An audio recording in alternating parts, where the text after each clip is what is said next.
Қазақстан Республикасының президенті Қасым-Жомарт Кемелұлы Тоқаевқа үндеу.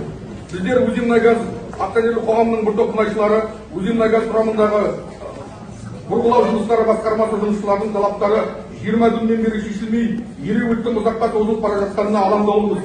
Бұл ұйымдықтауын шешуге жергілікті компания басшылығының қауқарсыздығын көрген соң, және оларға деген сенімнің өте төмендігінен БЖБ мекемесі Қазмұнайгаз басшылығын келіссөзге шақырумен келеді.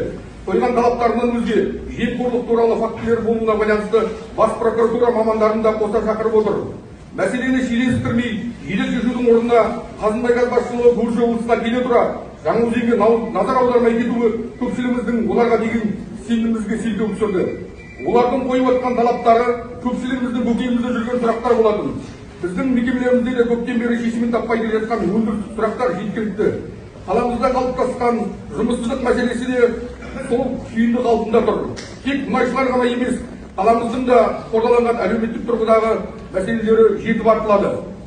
2011 жылғы Жаңаөзен оқиғасында осындай еңбек дауының әлеуметтік сұрақтардың уақытылы шешілмеуінен компания басшылығының бірбеткейлігі мен безбүйректігінен туындап, нәтижесінде алапат өртке ұласқаны барлығымызға мәлім.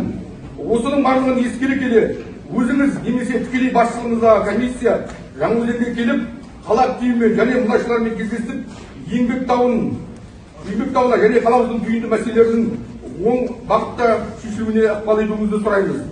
Біздер БЖБ ұжымының талаптары орынды деп санаймыз, және оның жедел шешілуін талап етеміз. Біздер осы БЖБ ұжымының талаптарын тезірек дипломатиялық жолмен шешілуін қалаймыз және қолдаймыз. Қолдаймыз ба, жігіттер? Қолдаймыз.